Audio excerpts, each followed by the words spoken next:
Los invito, hermanos, a que abran sus Biblias en el Evangelio según San Marcos, capítulo 16, versos del 1 al 8. Y mientras ustedes están ahí sentados, yo voy a dar lectura en el nombre del Señor. Cuando pasó el día de reposo, María Magdalena,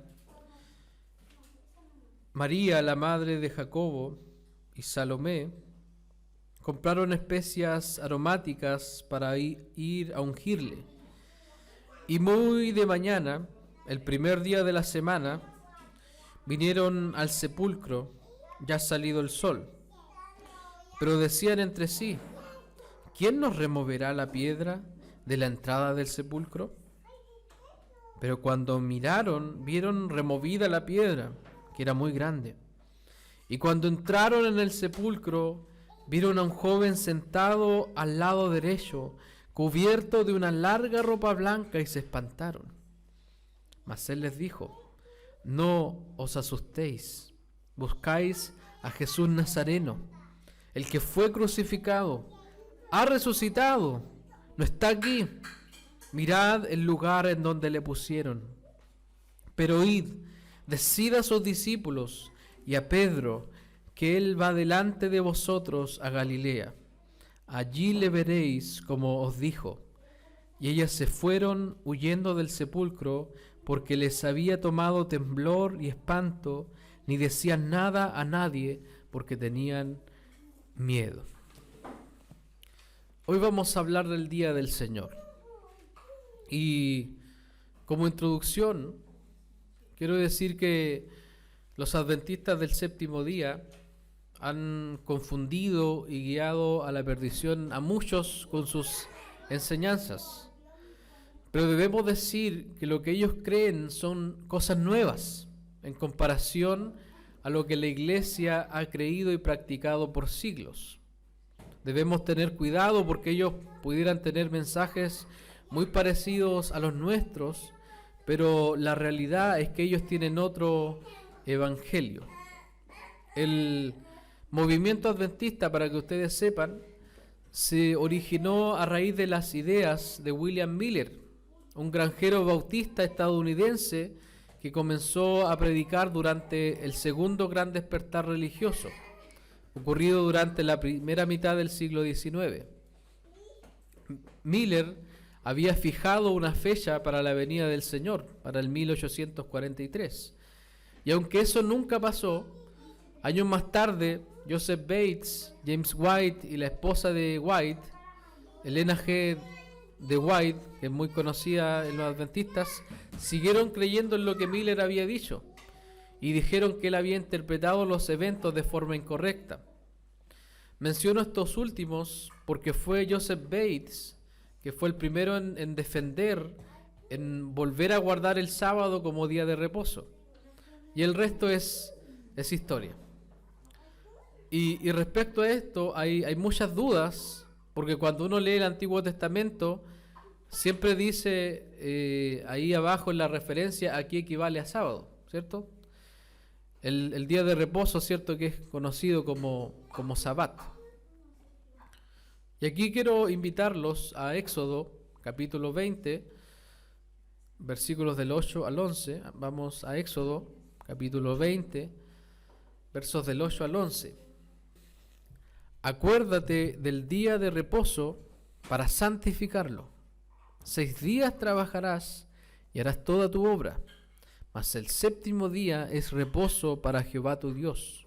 No hagas en él obra alguna, tú, ni tu hijo, ni tu hija, ni tu siervo, ni tu criada, ni tu bestia, ni tu extranjero que está dentro de tus puertas, porque en 6 días hizo Jehová los cielos y la tierra, el mar y todas las cosas que en ellos hay, y reposó en el séptimo día.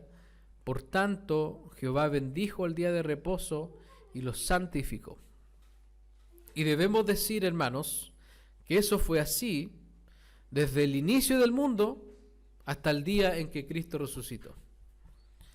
La historia nos dice que los creyentes en el siglo I se comenzaron a reunir el día domingo. Por ejemplo, tenemos a Ignacio de Antioquía, que fue discípulo de los apóstoles, que fue uno de los padres de la iglesia del siglo I, y ahí por el año 106 él enseña: los que vivían según el orden de cosas antiguo han pasado a la nueva esperanza, no observando ya el sábado, sino el día del Señor, en el que nuestra vida es bendecida por Él y por su muerte. Eso lo escribió Ignacio de Antioquía en su carta a la iglesia de Magnesia. Entonces, este ejemplo nos deja en claro que la iglesia desde el día de la resurrección del Señor comenzó a vivir bajo esta nueva esperanza, observando el domingo como el día del Señor en el que Dios bendice nuestras vidas. Así que hoy día lo que vamos a hacer es profundizar acerca del día del Señor. ¿Por qué es importante el día del Señor? ¿Por qué hablamos tanto del día del Señor? Y quiero que veamos lo que el Señor dice en Génesis. Y aquí llegamos a nuestro primer punto, el día del Señor al principio. Génesis capítulo 2, versos del 1 al 3, y el primero o la primera que lo tenga que le dé lectura. Génesis 2, del 1 al 3. Ahora. Fueron pues acabados los cielos y la tierra y todo el ejército de ellos. Y acabó Dios en el día séptimo la obra que hizo. Y reposó el día séptimo de toda la obra que hizo. Y bendijo Dios al día séptimo y lo santificó, porque el día de reposo de toda la obra que había hecho en la creación. Amén. Si ustedes se dan cuenta, durante la historia de redención, el Señor santifica cosas. Y cuando el Señor santifica cosas, es porque Él aparta esas cosas para Él de forma especial. Y al inicio, una de las primeras cosas que santificó fue su día. Cuando Moisés se encontró con el Señor, Dios santificó la tierra donde estaba pisando y le pidió que se quitara las sandalias de sus pies. Es decir, cuando Dios santifica algo, Él espera una acción de nuestra parte. No podemos tratar a lo que Dios ha santificado para Él como algo sin importancia. Por eso Dios más adelante reitera este mandamiento en Éxodo 28, lo que leía nuestro hermano Mauricio. Acuérdate del día de reposo para santificarlo. Por lo tanto, es un día especial. Yo, antes de llegar a la iglesia reformada, tenía un concepto erróneo del día del Señor, porque yo decía, ¿por qué hablan tanto del día del Señor? ¿Por qué le dan tanto hincapié? Si todos los días son para el Señor, todos los días son para la gloria de Dios. Y aunque eso es verdad, aunque eso es cierto que todos los días son para la gloria del Señor, el día del Señor es un día especial. Es un día santo. Es un día que Él ha separado de todos los otros días comunes y corrientes para un tiempo especial con Él y con su pueblo. En el periodo entre el Antiguo y el Nuevo Testamento, lo que se conoce como el periodo intertestamentario, los judíos ortodoxos establecieron una lista de cosas que no se podían hacer en el día de reposo, que estaban estrictamente prohibidas. Por ejemplo, los judíos ortodoxos, y les menciono algunas cosas que no se podían hacer en el día de reposo. Ellos no podían plantar, cosechar, trillar, moler, pelear, amasar, hornear, hacer 2 lazos, unir 2 hilos, separar 2 hilos, amarrar, desamarrar, coser, romper, escribir 2 o más letras, borrar 2 o más letras, construir, prender fuego, apagar fuego, hacer coladas. Y les menciono esto porque cuando Cristo vino a la tierra, esta lista y más cosas incluso estaban estrictamente prohibidas en el día de reposo, porque los judíos habían malentendido el día del Señor. Y se presenta Jesús y llega Jesús como el Señor del día de reposo. Y aquí está nuestro segundo punto. Y acompáñenme por favor a este hermoso relato en Mateo capítulo 12, versos del 1 al 8. Y en primer lugar vamos a leer, Mateo capítulo 12, versos del 1 al 5, y aprovechando que quizá algunos han visto Jesús de Nazaret estos días, traten de imaginarse la escena. Traten de imaginarse la escena y trasladémonos ahí al siglo I, año 30, por ahí. Y fíjense lo que nos dice este relato.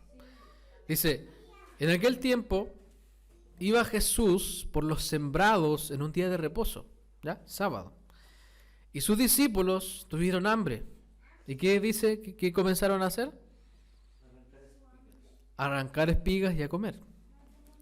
Viéndolo los fariseos, le dijeron, he aquí tus discípulos hacen lo que no es lícito hacer en el día de reposo. Acuérdense que los fariseos ya tenían una lista de las cosas que no podían hacer. No podían prender fuego, hacer fuego, no podían hacer nada. No podían hacer coladas, o sea que los niñitos no tenían que comer. Claro, no preparar nada. Pero él les dijo, miren lo que les dijo Jesús. ¿No habéis leído lo que hizo David cuando él y los que con él estaban tuvieron hambre? ¿Cómo entró en la casa de Dios y comió los panes de la proposición? Que no les era lícito comer ni a él ni a los que con él estaban, sino solamente a los sacerdotes. ¿O no habéis leído en la ley cómo en el día de reposo los sacerdotes en el templo profanan el día de reposo y son sin culpa? Y ahí quédense ahí con Mateo. El problema de los fariseos es que ellos estaban preocupados por lo externo, por lo que se podía ver, por lo que ellos habían determinado que no debía hacerse en el día de reposo. Acuérdense que el Señor siempre confrontó a los fariseos. Él les decía, ustedes limpian lo de fuera del vaso, pero tienen que limpiar lo de dentro del vaso. Fariseos hipócritas, ustedes son como sepulcros. Los sepulcros son todos lindos por fuera, pero por dentro están llenos de huesos de muertos, le decía el Señor. Y lo que el Señor quería decirles con eso es que cuando el Señor estableció el día de reposo en el principio, Él no estaba pensando en algo externo, sino que cualquier persona que guardaba el día de reposo debía hacerlo de corazón. Y si Dios reiteró el día de reposo en la ley, no es porque guardando ese día las personas se salvarían, sino que ese día especial era para la adoración de Dios y también para practicar la misericordia a los demás.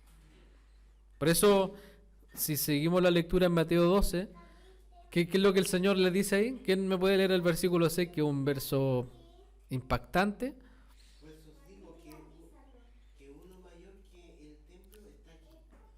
Y si supieseis qué significa misericordia quiero y no sacrificio, no condenaríais a los inocentes. Juan Calvino comenta de esto. ¿Por qué Dios declara que es indiferente respecto a las ceremonias cuando estrictamente ordenó en su ley que debían observarse? La respuesta es fácil. Los ritos externos no tienen ningún valor en sí mismos y Dios los exige en la medida en que se dirijan a su objeto apropiado.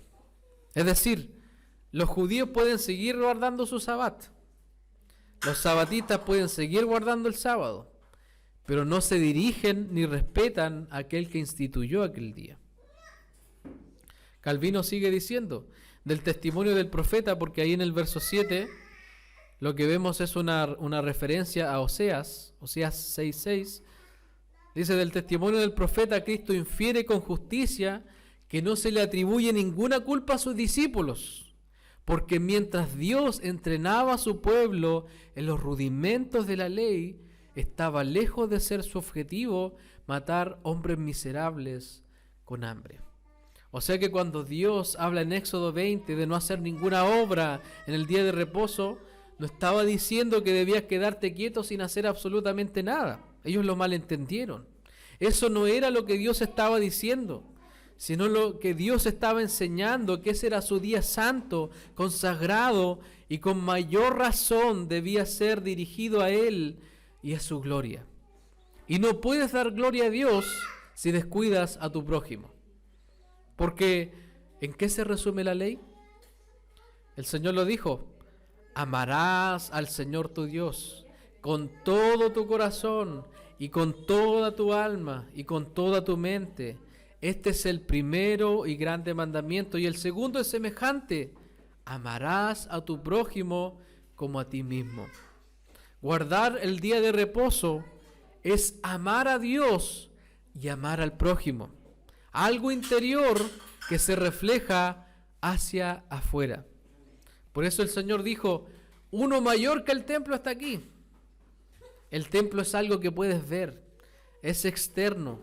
Pero Jesús está diciendo: yo soy mayor que el templo, yo soy mayor que las ceremonias, porque yo cumplo de forma perfecta la ley de Moisés. ¿Y cómo remata el Señor en el verso 8, Mateo 12, 8? ¿Cómo lo remata el Señor? ¿Qué es lo que el Señor dice? Porque el Hijo del Hombre es Señor del día de reposo. Imagínense ustedes las caras de los fariseos en ese momento. Como un simple carpintero de la ciudad de Nazaret, una ciudad pobre que ni siquiera era una ciudad, era como un pueblullo. ¿Cómo alguien nos viene a decir que el Hijo del Hombre es Señor del día de reposo, lo que ellos más veneraban? Porque para ellos la ley era su Dios, su ídolo. Encontraban la salvación a través de cumplir sus preceptos humanos, sus malentendidos, pero jamás vieron a Cristo ahí. Pero Cristo les deja en claro: yo soy el Señor del día de reposo, yo soy el Kyrios, el Dios del día de reposo. Yo establecí ese día, yo sé cómo funciona este día, es para mi gloria y yo tengo poder sobre él. Y es así que el Señor en su historia comienza a vivir sucesos importantes, no el sábado, sino el domingo. Y aquí vamos a llegar a lo que hoy día también estamos conmemorando, celebrando, el día de la resurrección. Tenemos lo que se conoce como Domingo de Ramos, ¿cierto? Que corresponde a la entrada triunfal de nuestro Señor a Jerusalén. ¿Por qué se llama Domingo de Ramos? Porque ocurre el domingo anterior al domingo de resurrección. Y aquí Juan capítulo 12, acompáñenme ahora Juan. Ahora vamos a saltar de Mateo a Juan.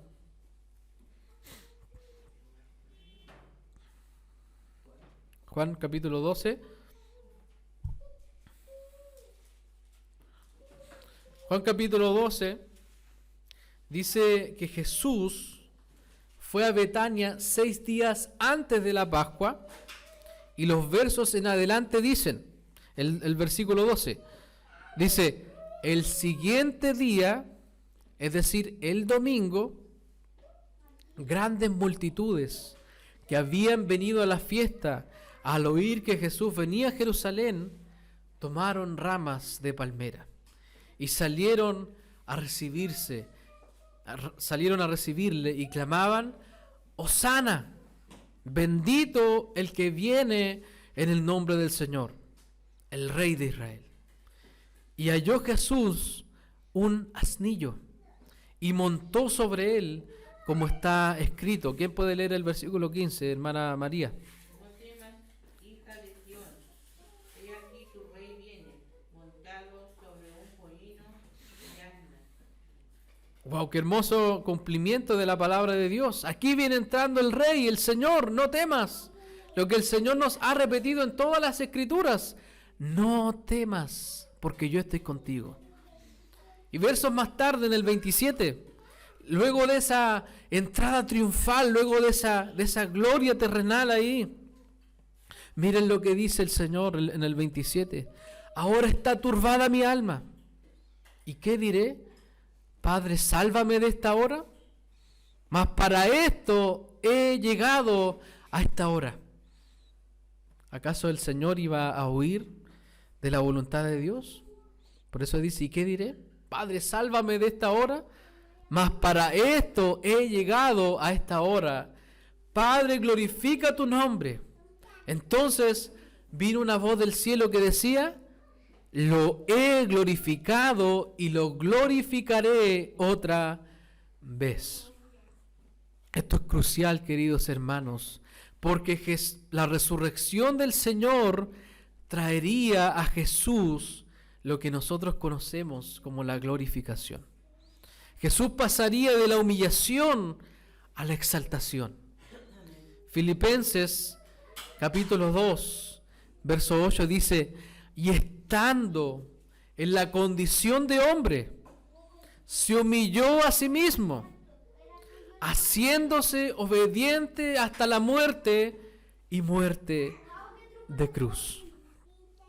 Hermanos, la obediencia del Señor no se compara con la obediencia que muchas veces nosotros mostramos, porque la obediencia del Señor fue perfecta en todo sentido. Si nosotros hoy día podemos obedecer al Señor, es porque nuestro Señor ha obedecido al Padre. Nuestro buen Señor no dijo: soy Dios, así que voy a usar este poder para ir a la cruz. No, sino que estando en la condición humana, en la condición de hombre, se humilló a sí mismo. Sufrió los látigos, sufrió la corona de espinas, sufrió todo lo que nosotros sabemos que el Señor sufrió. Y el día viernes, cuando Él estaba colgado en la cruz, Él dice: Padre, ¿por qué me has desamparado?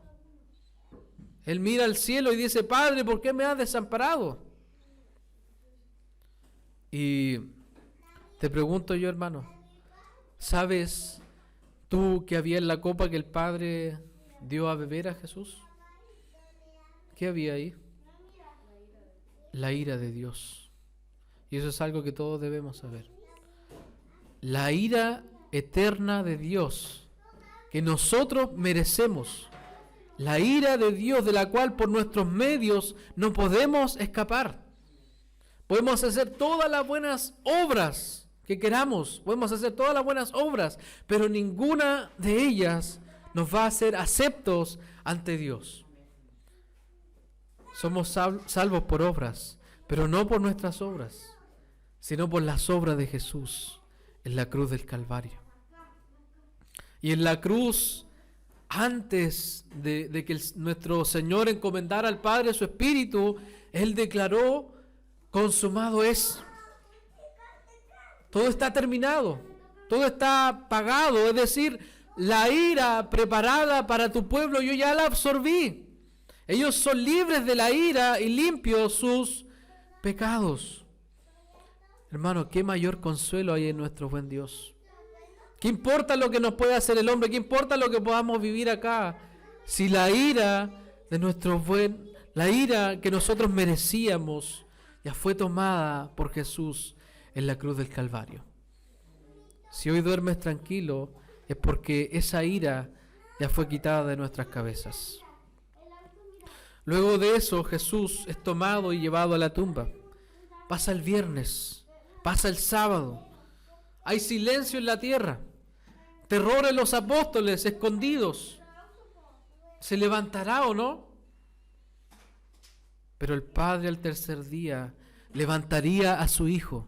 Y aquí vamos a Marcos, a nuestro texto central. Marcos capítulo 16.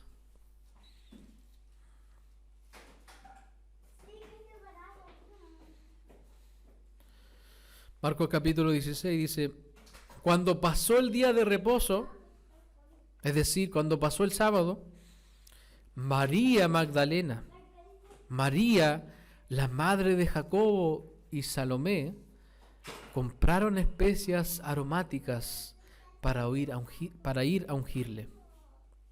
Y muy de mañana, el primer día de la semana, es decir, el domingo, vinieron al sepulcro, ya ha salido el sol. Y muy de mañana, tempranito fueron Estaban temprano las hermanas, estaban tempranito ahí, eran tempraneras. Y muy de mañana, el primer día de la semana, el domingo, vinieron al sepulcro, ya ha salido el sol. Pero decían entre sí, ¿quién nos removerá la piedra de la entrada del sepulcro? Pero cuando miraron, vieron removida la piedra, que era muy grande.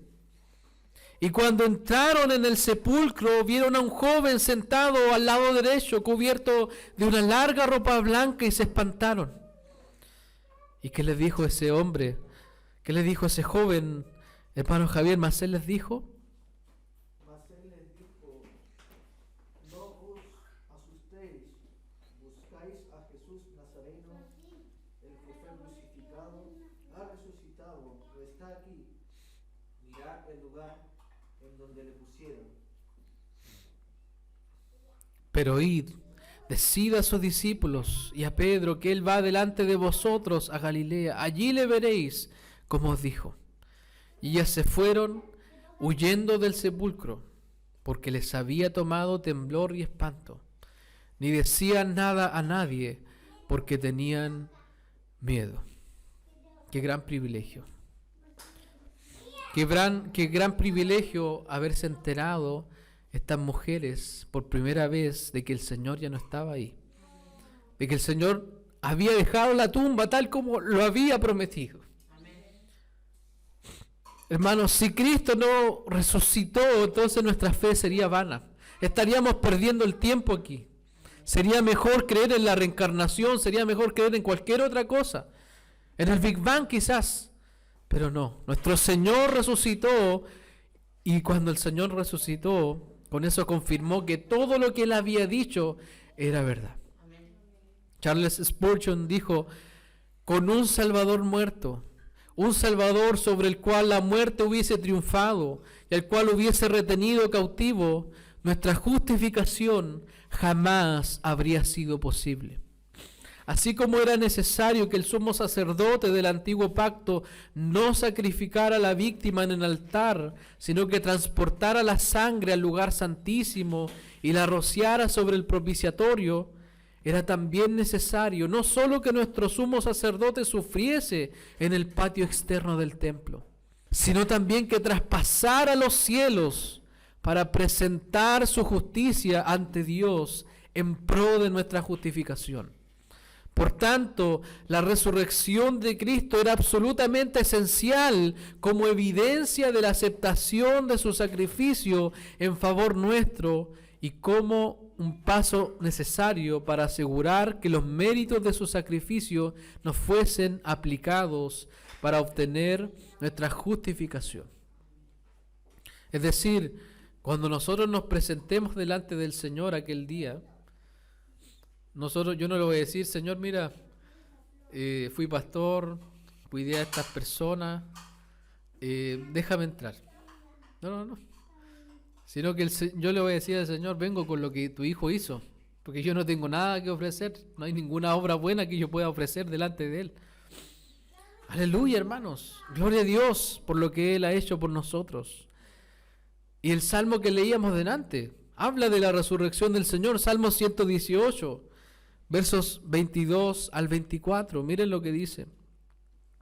La piedra que desecharon los edificadores, es decir, la piedra que fue crucificada, que el pueblo de Israel desechó, que sus propios hermanos desecharon, ha venido a ser cabeza del ángulo. Es decir, aquel que fue mirado en menos, aquel que fue mirado como poca cosa por parte de los religiosos, hoy ha venido a ser cabeza del ángulo. Hoy Jesús es el fundamento de nuestra fe. Acuérdense que cuando iniciamos esta serie dijimos que Cristo es nuestro fundamento seguro.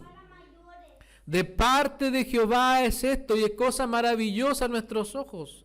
Qué maravilla saber que Jesús resucitó, que la tumba está vacía. Y hoy día cualquiera que puede comprar pasajes a Israel puede ir a la tumba a visitarla y está vacía.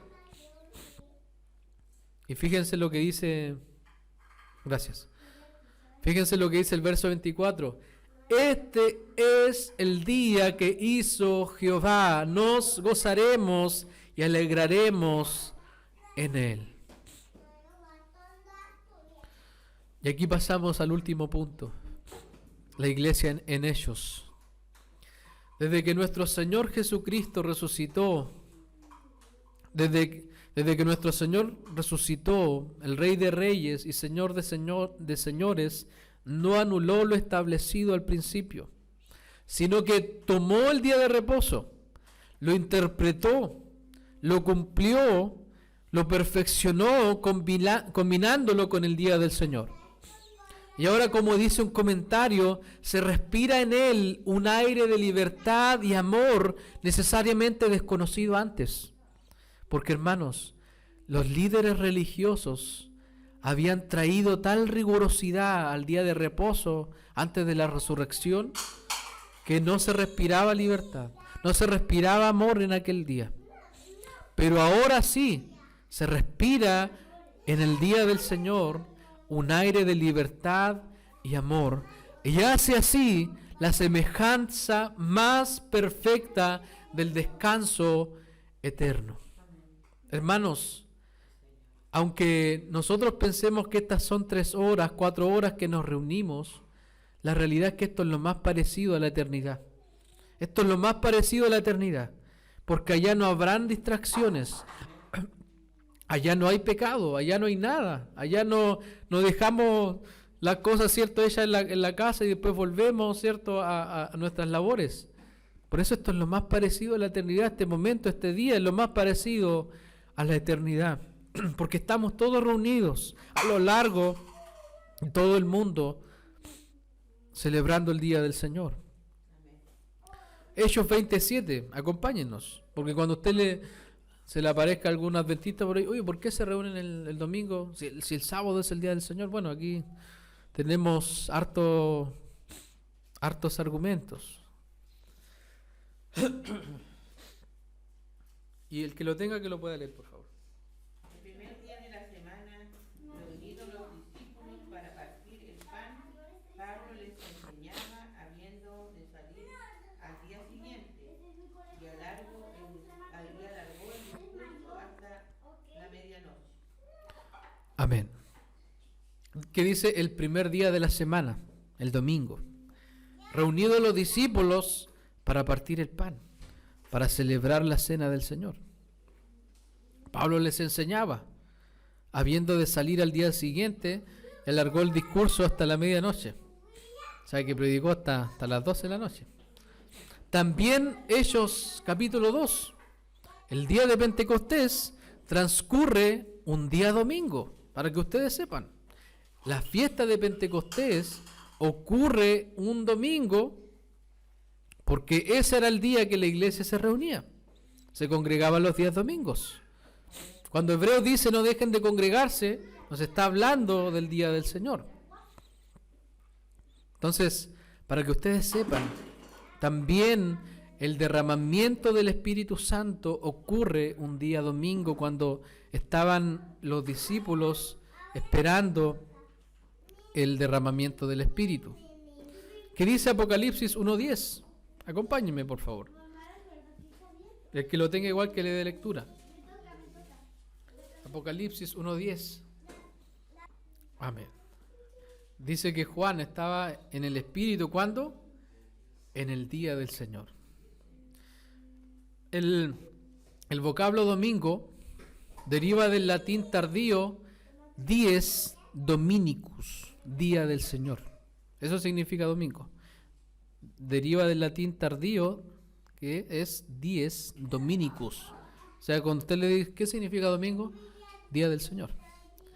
Y esa palabra en el latín viene del griego que está ahí en ese versículo, porque el griego es Kyriaki Himera, y de Kyriaki Himera sale dies dominicus, y de dies dominicus llegamos a lo que hoy día tenemos como domingo, el día del Señor. Porque fue ese día cuando nuestro Señor fue glorificado, exaltado por el Padre. En ese día el Padre le otorga a Jesús un nombre sobre todo nombre. Acompáñenme a Filipenses, capítulo 2, versículos del 9 al 10. Del 9 al 11, perdón. Por lo cual Dios también le exaltó hasta lo sumo y le dio un nombre que es sobre todo nombre, Amén. Hasta el versículo 11. para que en el nombre de Jesús se doble toda rodilla de los que están en los cielos y en la tierra y debajo de la tierra, y toda lengua confiese que Jesucristo es el Señor para gloria de Dios Padre. Gloria a Dios por la resurrección, hermanos. En aquel día, el Señor, el Dios, le dio a Jesús un nombre que es sobre todo nombre, para que en ese nombre se doble toda rodilla de los que están en los cielos y en la tierra y debajo de la tierra, y toda lengua confiese que Jesucristo es el Señor, para gloria de Dios Padre. Es decir, todos aquellos que no crean en el Señor en este tiempo, también van a confesar a Jesús como Señor en aquel día, cuando los muertos, grandes y pequeños, sean reunidos delante del Señor. Resumen, el día del Señor corresponde, dice, a que cierta cantidad de tiempo esté destinado a la alabanza de Dios. Dios ha ordenado en su palabra que todos los hombres de toda edad guarden un día de cada 7 consagrado a Él, como un día de reposo. Desde el comienzo del mundo hasta la resurrección de nuestro Señor Jesucristo, este día de reposo fue el último día de la semana. Desde la resurrección de Jesús fue cambiado el primer día y se perpetuará hasta el fin del mundo como el día de reposo cristiano. Por ser un día para rememorar y celebrar la resurrección de Cristo, es un testimonio continuo del poder de Dios sobre el pecado y la muerte.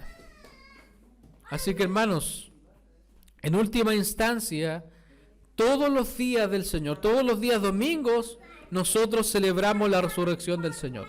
Nosotros celebramos cómo nuestro Cristo se levantó de entre los muertos y nos dejó eso como una esperanza de que cuando nosotros muramos, nosotros vamos a resucitar. Cuando Lázaro fue resucitado por el Señor, Jesús dijo: yo soy la resurrección y la vida.